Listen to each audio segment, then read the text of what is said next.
Hey, what's up everyone? This is my dad Brett here. I'm Briggs from the Two Owners Miles Pellet Stove, bringing you guys another pellet stove repair video. And today we're going to be focusing on the Freedom Stoves Independence PS21, and we're going to be changing out the igniter.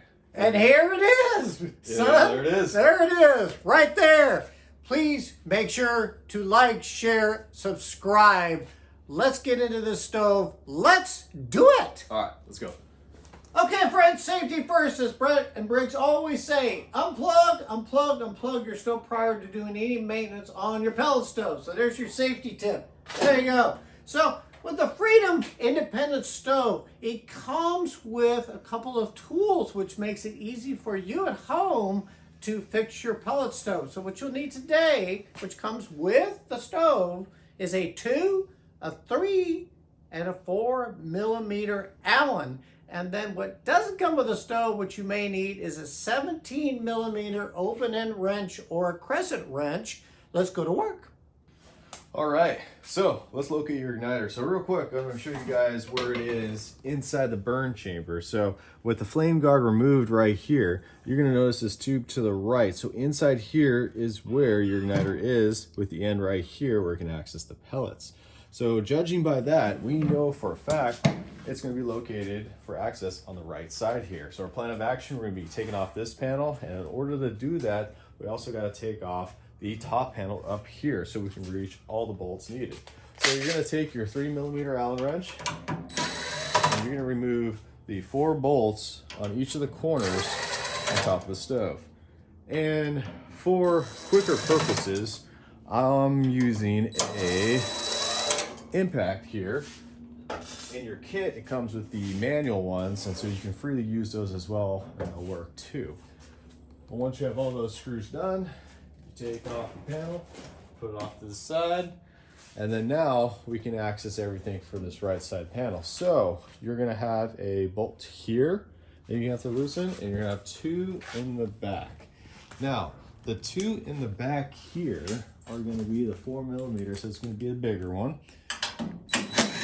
One on the top, one on the bottom, and you're golden. You set those to the side. You're going to grab the smallest, which we have to make a quick correction. This is actually a 2.5 millimeter, not a 2 millimeter. So just a heads up there. You finally hit this little sneaky screw. Put that to the side. And now what you can do, you can safely take off this panel and get it out of your way. And so right here in the next scenes, we're going to be focusing right in this area, and your igniter is going to be right here. Okay, so let's take this in steps. So right here, let's focus on this wiring. You're going to be held up by a few of these zip ties. So let's get those out of the way. We'll get some crimpers, cut those out, and we're going to free it up just a little bit. Now remember, when doing this, be careful you don't accidentally cut any of these wires, or you're just going to add a little bit more work to your workload. So with the zip ties free, you can now start unhooking the wires themselves.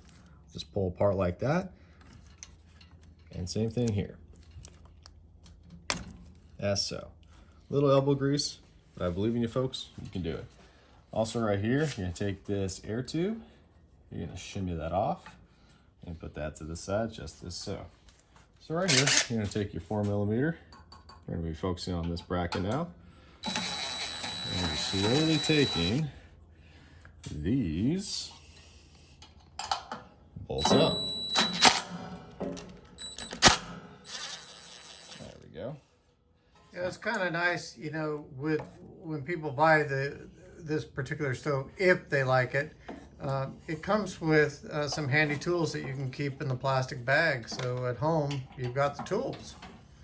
There's one extra one down there. There we go. So with that removed, you can then slowly take off this bracket, put this to the side. All right, so now we can finally take this igniter out. You can do it in multiple ways. You can either unscrew the igniter from this bracket, or you can take 2 bolts, take it out, pull the whole thing out, and then unscrew it if you want some more room. So either way, whatever floats your boat. So you can either take your open end wrench, you can loosen it from here, or you can funnel the wires through the closed end, and we can just get it from here.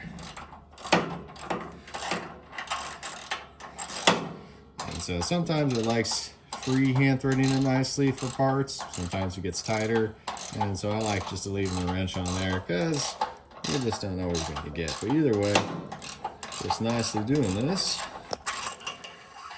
Right there, old igniter is removed. All right, so essentially just putting the new igniter in is just like going backwards. And so right here you can see the comparison. Here's the older one, you can see more of the heat marks, and here's the new one. Now, since this is pretty much our floor model right here, and it's only ran a few times since it's still really new, we're gonna put the original one back in because, well, it pretty much works just as new. So going back on the steps, basically, we're just gonna do the threading here. You can hand thread it as far as you can. We're gonna get in here, and we're going to tighten this down. And you don't have to get it absolutely tight, but you just want to get it snug. It's not going anywhere really. And so it's not like a huge moving part on a number of fixes and stuff. Oh boy, I lost my space there. There we go. So once you got that nice and snug, you're good to go there. Then once you got your igniter in, we can start putting the plate back on, just as so, and aligning your screws. Got to make sure that that tube to the right is facing the back of the stove. Yep. You want to make sure that's on the right side. You are correct, because if you don't have it on that one, it's not going to be a fun time reconnecting everything else. But hey, it does happen to you. It happens. And then, you know, you could just say, well, it's just extra practice. I'm going to have to get kind of in a way down here. And then right here. Oops. Come back here. And one more. So once that's tightened down, you can then get your air tube back up here. We'll connect that bad boy, just as so. It's set in place. We're going to take your connections here, and we're going to nicely make sure they have a solid connection there, just as so. Making sure nothing weird happens or sticks out. Perfect. And if you want to clean things up a bit, you can. So right here, just like originally, if you got some spare zip ties, you can do just as so and organize it as you see fit. So Now, Briggs, even if they don't have zip ties, they can just use electrical tape. Just trying to keep the wires away from any moving parts. It's just part of the safety deal. yeah, it's very true. I mean, the more organized you can get with your wires, the better. And, you know, it's like the last thing you want is a number of your wires, well, get mixed up in a fan or something like that. Not a fun time. So after cleaning them up a bit, nice. It's technically all installed and ready to go and everything else. So the rest of this is just going to be beautifying it. So we're going to take our handy dandy lift. We're going to be lowering this down a little bit, and we're going to go in town for placing all the panels. So you get your panel back here. Make sure you line it up right. And down here, there's some notches it sets in. And you'll know when you get it right is when it's being able to snugly fit there and snugly fit back here. And so, kind of working backwards, I'm going to get the right size Allens and make sure everything just falls in place. So right here, watch out the mic, get it as so. And right back here,